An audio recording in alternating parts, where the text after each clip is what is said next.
Урматтуу телекөрүүчүлөр, программабызды улантабыз. Жана биздин эфирибиз азыр шаңга бөлөнүп турат. Эфирден сырткары өзгөчө күлүп, өзгөчө каткырып жүргөн болдук, айтере. Ооба. Студиябызга келгенде эле шаң башталды.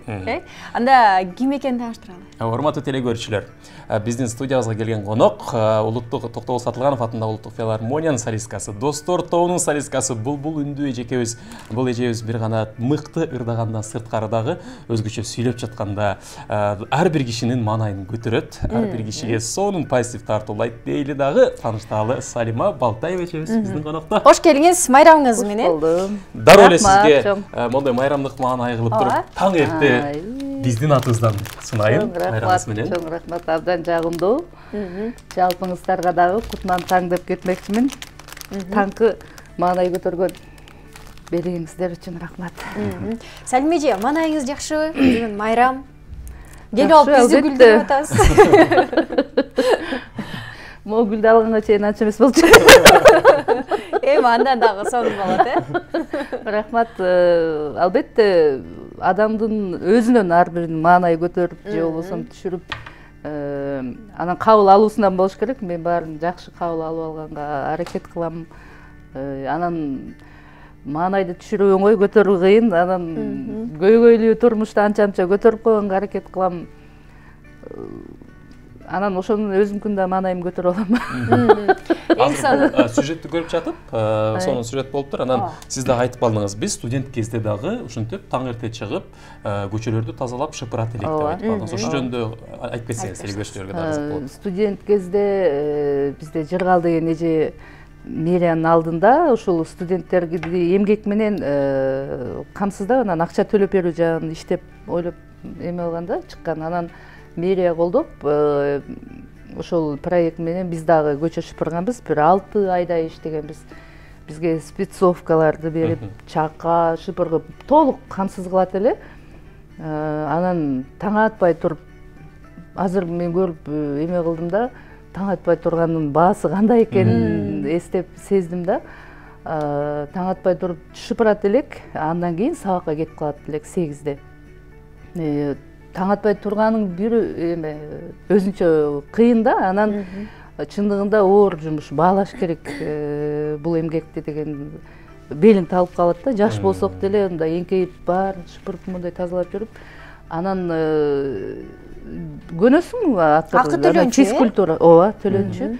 Физкультура сыяктуу эле мындай чымыр болуп, кийин көнүп да калдык да, бирок суук болгондо, кыш болгондо абдан кыйын болот экен.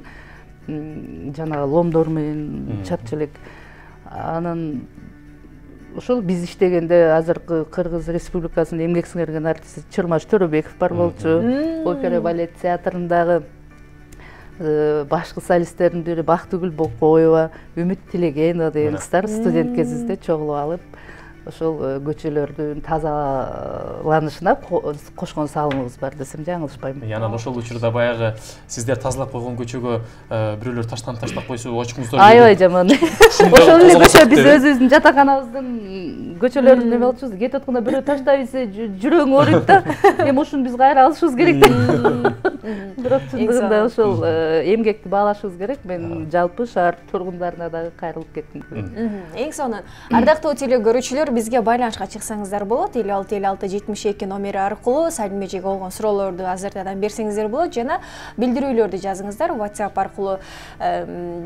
Биз күтүп жаткан учурубуз. Салима эже, айтсаңыз, бүгүн жалпы аял затынын эл аралык майрамы болуп атат. Деги эле аял зат сиз үчүн кандай? Эмне? Аял зат деген эң биринчи эне. Эне деген кандай сөз? Эне деген сүрөттөп бере алгыс. Айтканда уже денең дүркүрөп бир кандай бир сезимге туш келесиң да, ар бирибиздин энебиз бар. Эне деген эме жаратман. Дүйнөдөгү канча адамдарды энелер төрөгөн, Албетте аталарыбызды мындай четке какпайбыз, бирок ошондо дагы эне деген бекеринен айтылбаса керек, бейиш эненин таманында депчи. Эне деген ыйык, эне деген улук, эне деген даанышман, эне деген баардык жакшы нерселерди камтыган бир ушундай асыл зат десем жаңылышпайт болушум керек. Сонун болду. Салим эже, мисалы бүгүн эми сизди баягы майрамга карабастан чакырып алдык студиябызга. Анысынан бир аз кечирим сурайлы. Эми бирок биздин баягы телекөрүүчүлөрдүн суроосу боюнча, талабы боюнча сиз биздин студияга келип отурасыз. Эми азыр бизде таң эрте сиздин үнүңүздү укпасак болбойт. Майрамга карабастан бир өзүңүздүн үнүңүздү биздин жалпы аял затына, энелерге таң атпай көчө шүпүрүп деле жүргөнбүз. Ырдаган эмне болуптур деп койбойсузбу? Жакшы болот. Көктөм келди. Менин сезонум келди деп коет. Мен да жазда туулгам. Анан ошо менин репертуарымдагы көктөм жөнүндө мен сүйгөн чыгармалардын бири Сооронбай Жусуевдин сөзүнө жазылган. Обону Калмурат Рысқұловтуку көктөм элени жалпы аял заты үчүн, энелер, эжелер, сиңдилер үчүн аткарып берейин. О анда көктөм эле, жаң эле, жаз жамгыры төккөн эле, капкара карагаттай көзүң менен карадың кирпик какпай көпкөн эге сейилде бакта жүрсөк айтамагым сен ошол көз караштың кайталадың меримиң төгүп турсаң көз нуруңан мен неге байкабадым ай байкабадым болгондур байкабастык тагдырымдан тагдырдын тайыздык же тардыгынан сезимге от тутантып да карасаң сен үчүн кечер элем бардыгынан негедир ошол жазды эстей берем эстейм да андай жазга мен жетпей келем ал эми сеникиндей көз карашты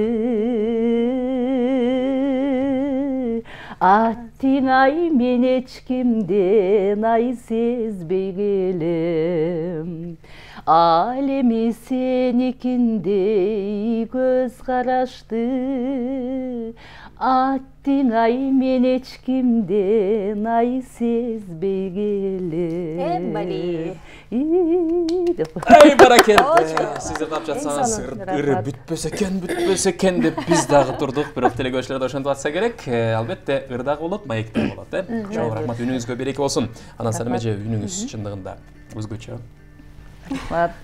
баягы жан дүйнөнүн түкүрүндө дароо жете турган үндүн ээсисиз рахмат деп отуруп албайбыз кетейинби жок чындыгында баягы сиздин үнүңүзгө береке дайыма ушундай шаңдуу болуп жүрүңүз деген билдирүүлөр өтө көп келип атат да анан негизинен бул учурга чейин дагы ырчылыгыңыздан сырткары баягы кадр артында сахна артында ушинтип элдерди күлдүрүп тамашалап каласыз да анан бир учурда дагы Күнүлдөр Абылов менен бир тамашаларыңыздарды элдин эсинде көп калган ушул тамаша болгон да эмне болуп бул тарапка келип калгансыз тамашаларды каяктан чыгасыз деп ушул туурасында да айтып бериңизчи ал өзүнчө да проект болчу бири кудул бири ырчы деген анан ошондой кудулдар менен ырчылар катышып калган анан кандайча сунуш болсо керек сизге сунуш бул менен бул ар ким өзү тандап алыпчы ким менен катышам дегендейчи кудулдар ырчылар тандады же ырчылар кудулдарды тандадыбы кудулдар ырчылар тандады анан эми мен жашоодо анча мындай шаңдуу ушундай күлкүлүү окуяларды кээде айтып калган үчүнбү Күмөндар байке катышасыңбы деп калды. Анан мен чындыгында биринчи жолу укканда мен апкарып мен кудул эмесмин деп кантип деп ошондой эме болгондо анан сен аткарбайсың, жөн эле туруп турасың, мен өзүм аткарам деп койгондо. Анан эле мынтип кой, анан могу жерде мынтип эле кой деп атып. Сиз да кудул кылып салдыңыз. Айтыш керек болуп. Анан бул эми жакшы эле, аябай Күмөндар байке өзү эле аткарат ал жактачы, эми мен мындай жөн эле буюмду коштоочу жерлерде. Жок, бирок жөн эле дегениңиз менен Салима эже, жөн эле дегениңиз менен ал жерде жөн эле эмес. Ал жерде сиз дагы өзүнчө сиз дагы роль берип, роль жаратып, ошол эле баягы айтып калат го, мисалы, актерлор деле жаныңдагы сен менен чогуу тартылып жаткан актер күчтүү болсо, ал актер дагы ийгүү менен аткарат дейт. Анан эгер ал бир аз анча болбой калса, аткара албай калат деп, сиз деле сонун мен деле аракет кылдым. Ал жакта жакшы акча коюлган болчу, орундар, анан ошончо болгондо эми аракет кыласың да катышып. Акчаны көргөндө дейсизби? Акчага тем более. Элдин алдында уят болуп калбайын, эми жок дегенде алдыңкы орунда деп, анан Кудай жалгап биринчи орунду алганбыз. Анан кийин эле айлампа, кийинки айлампа болгондо кайра эле Күмөндөр байке менен катышкам, анда экинчи орун алып калганбыз. Бирок жаман эмес, анан ошондон улам көпчүлүгү кудул деп да ойлошот экен да. Кытайга барсак, бир деп атсам, жана аскияңыздан да таштап койбойсузбу дейт. Кудулдугуңуздан да. Ошо аския деп коет экен, тамашаңыздан бирөөнү ыргытпайсызбы дейт. Мен жок, кудул эмесмин деп актанып атам. Биз эмеден көргөнбүз деп коет, жанагы дискиден деп. Өзгөчө ошол аткарып жаткан учурда Салима эже менен Күмөндөр байкенин жана мантыны жеп атышы, анан майы куюлуп кетип жеген жерлери бар го. Бул жакта көрүп аткан киши кадимкидей манты жегиси келип, табити ачылып, анан моомтип баягы май куюлуп кетти деп айткан жерлери өзгөчө болгон да. Бирөөлөр айтышкан ошо, силердин номерден аябай ачык болуп кетип, аппетитибиз ачылып кетип калганбыз деп. Ашканага барып келдикпи, ушундай бир деп айтышкан да. Көп билдирүүлөр келип атат. Салима эже, бир туугандарыңыз жөнүндө айтып бериңизчи. Эже майрамыңыз менен канча балаңыз бар дейт. Жана биздин айыл деген ырыңызды суранып атышат, ырдап бериңизчи деп. Ушулар туурасында айтып анан.